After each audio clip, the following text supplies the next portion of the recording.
Gershon, tu as 22 ans. Oui. Et tu as vu ce court documentaire. Est-ce que c'était la première fois que tu le visionnais? Oui. Donc, avec nous. J'ai envie de te demander, qu'est-ce qui t'a marqué le plus en regardant ces deux enfants témoigner justement de leur maladie, de leur souffrance? Qu'est-ce que j'ai témoigné?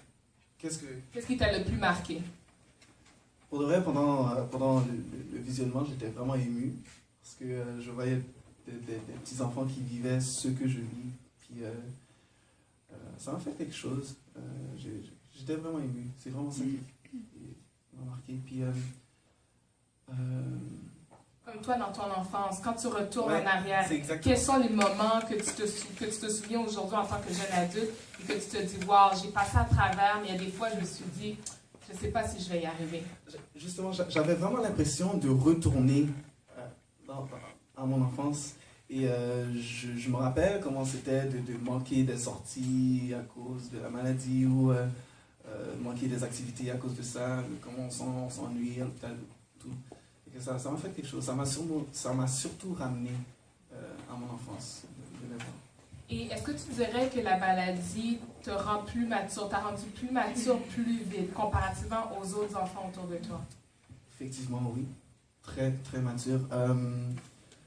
Je pense qu'il y a une certaine maturité qui vient avec ça, comment dealer avec la douleur.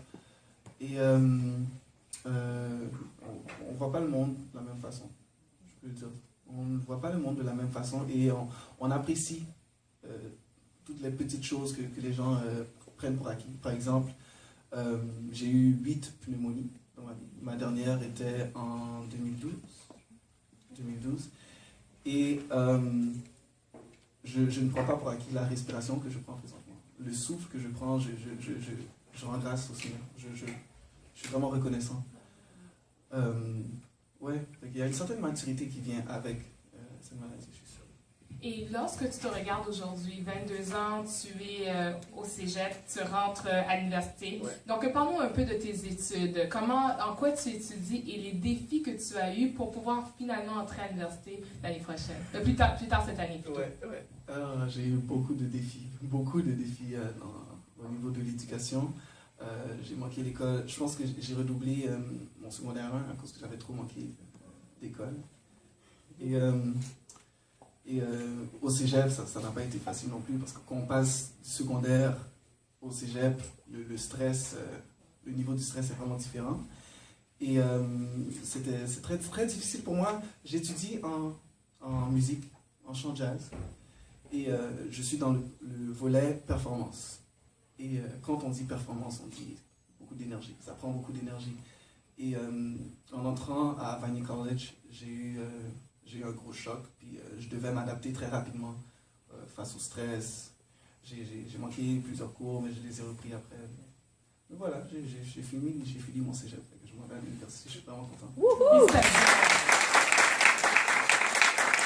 Et tu vois ta mère qui est juste à côté de toi. Donc on dit les femmes haïtiennes, les mères haïtiennes sont des poteaux mitants, flamboyants.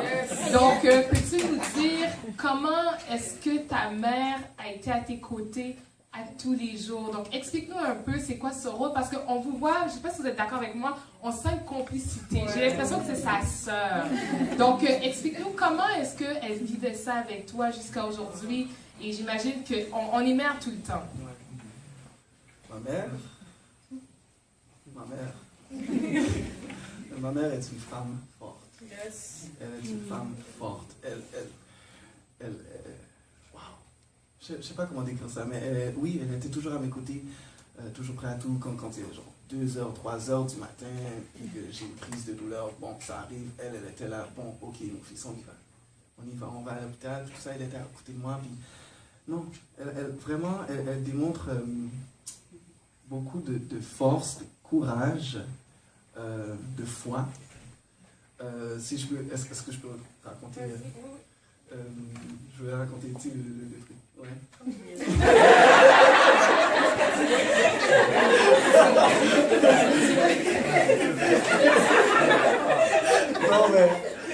non mais c'est parce que à l'âge de 8 ans, mon taux d'hémoglobine Pour ceux qui ne le savent pas, le taux d'hémoglobine devrait être à environ 125, 130, 120 à 160.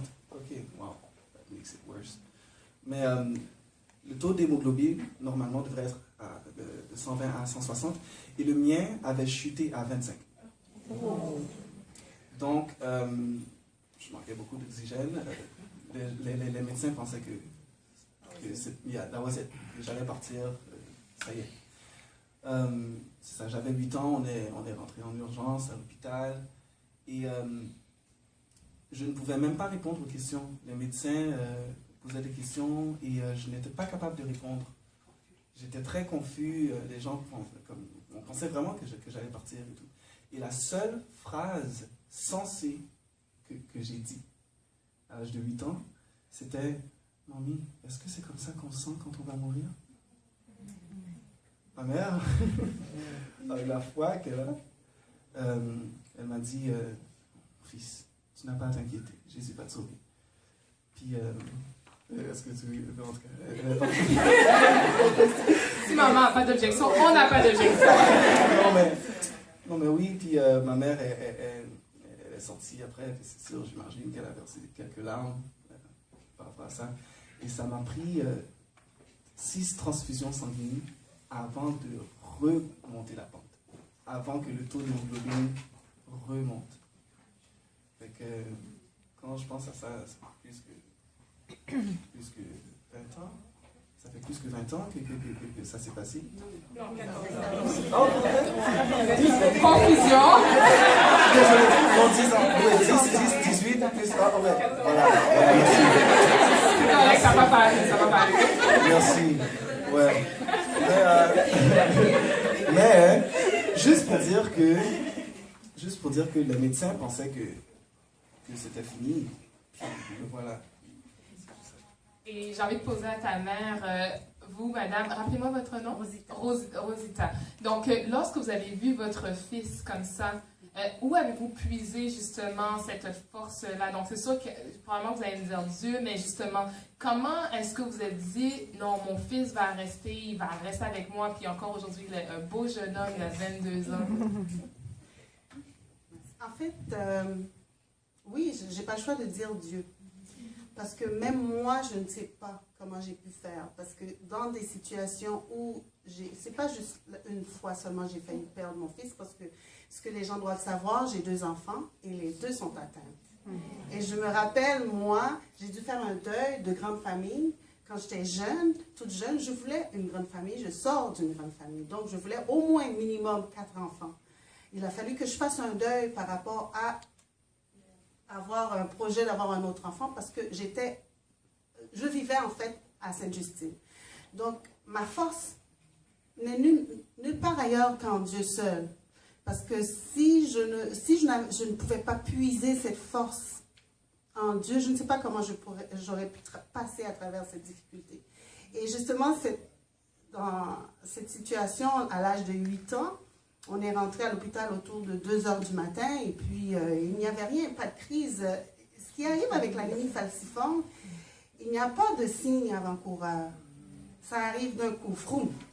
Je prépare les enfants au lit, tout ça. Moi, je me couche, puis il se lève pour me demander de l'eau. Et puis je lui dis OK, je lui donne le verre d'eau. Il n'a même pas eu le temps de le prendre, il est tombé. Et j'ai compris, ça a changé tout de suite. Moi, je suis infirmière, donc je reconnais les signes de détresse, de manque d'oxygène et tout ça. Je pèse, il n'y a pas de retour sanguin et tout ça. J'ai dit non, je ne perds pas le temps. J'arrive tout de suite, c'était en traumatologie tout de suite. Fait que je lui parle dans la voiture pour qu'il le gardait éveillé, mais il ne me répondait pas ou il disait des choses qui n'avaient comme pas d'allure. Et j'arrive là et puis c'était en traumatologie tout de suite. Puis moi, je suis déboussolée. Je ne sais pas trop qu'est-ce qui va arriver. Je dis, bon, ça y est, c'est la dernière soirée ou la dernière nuit, je ne le verrai plus. Je me dis ça en moi-même en tant qu'être humain, là. C'est vrai, il me voit forte, oui, c'est vrai, on a la sensation forte, mais on n'est pas si forte que ça.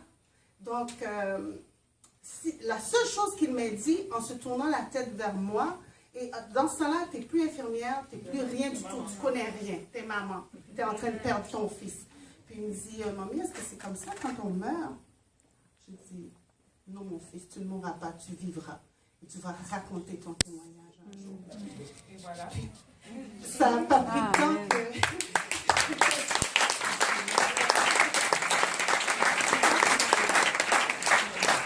Je dois vous avouer que j'ai dû m'éclipser un petit peu pour aller hurler dans l'auto. Waouh! C'est famille! Tout ça. Je dis, Seigneur, non, tu ne me feras pas ça. Fait que c'est ça. Avant qu'on conclue, j'aimerais savoir rapidement de votre côté, est-ce que vous avez eu du soutien de votre entourage, de votre famille? Parce qu'on a beau être une femme forte, on dit il faut un village pour élever un enfant. J'imagine un enfant malade, c'est encore plus d'actualité. Donc pour vous, est-ce que vous avez eu du soutien? Oui, j'ai eu beaucoup de soutien du côté de la famille des deux côtés. Des amis aussi qui étaient toujours disponibles, encourageants. C'est sûr que le fardeau est le tien. Okay? Mais le fait de sentir les gens qui sont là, qui sont prêts, qui ne savent même pas des fois quoi te dire. Et comme Wilson Sanon disait tantôt, c'est encore une maladie qui est méconnue. Et les gens te disent, mais je ne sais pas combien de sauces pois que j'ai faites. Surtout le pois noir, c'est resté comme habitude, fait que j'en fais jamais d'autres jusqu'à aujourd'hui. Puis mettre toutes sortes d'ingrédients. Écoute, on me disait, fais si je le faisais. Parce qu'on voulait absolument apporter de la force ici. Mais ça n'a rien à voir avec la nourriture. Mais en quelque part aussi, on veut mettre toutes les chances du côté de son enfant pour qu'il puisse prendre des forces quand ça arrive. Tu sais, ça fait que c'est ça. Oui, du côté de la famille et des amis, j'ai été très bien supportée. Et pour terminer, comment entrevois-tu ton avenir? Donc, c'est certain que la maladie, elle fait partie de toi, mais elle n'est pas toi. Donc, on ne te qualifie pas par ta maladie. Bien sûr, on espère que la recherche va nous amener de l'avant à progresser. Mais toi, maintenant, aujourd'hui, connaissant ta réalité actuelle, l'école, etc., comment entrevois-tu l'avenir, que ce soit par rapport à bâtir ta propre famille, la carrière? Donc, comment vois-tu tout cela? Déjà, juste le fait que j'étudie en performance, je décrirais ça comme un miracle. C'est clair que je ne vais pas performer longtemps dans ma vie, mais j'aimerais ça œuvrer dans le milieu de la musique.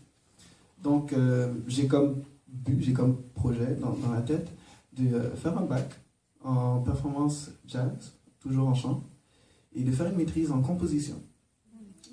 Avec ça, on peut enseigner dans des écoles de musique ou dans des écoles secondaires, cégep. Et fait que je me vois un peu plus comme un compositeur. Plus loin dans ma vie, je me vois plus comme un compositeur. Un compositeur, c'est chez lui, il écrit, il passe du temps à écrire, fait moins à performer. Et côté famille. Je suis vraiment content. J'ai tellement pas envie de la gêner, mais en même temps. non mais j'ai une copine. Okay. J'ai une copine, elle s'appelle Jania. J'aime beaucoup. Oui.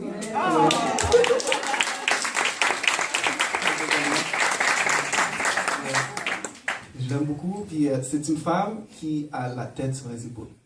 Elle sait où elle s'en va. Et on a parlé très rapidement, même si on fait juste sortir ensemble, on sait où on s'en va. Et on parle. Elle m'a expliqué, elle m'a dit que non, je n'ai pas les traces de la maladie. Et tout, fait que c'est comme un plus pour moi, c'est comme un soulagement. Fait que je suis content, je pense que, ouais, je suis content de ne pas avoir, en tout cas de ne pas avoir pour l'instant ce fardeau de penser que les enfants auront peut-être, sinon comment dealer avec ça? Si moi je suis malade, comment est-ce que je peux prendre ça? Fait que, ouais, c'est ça. Je ne connais pas toutes les réponses pour mon futur, mais à date...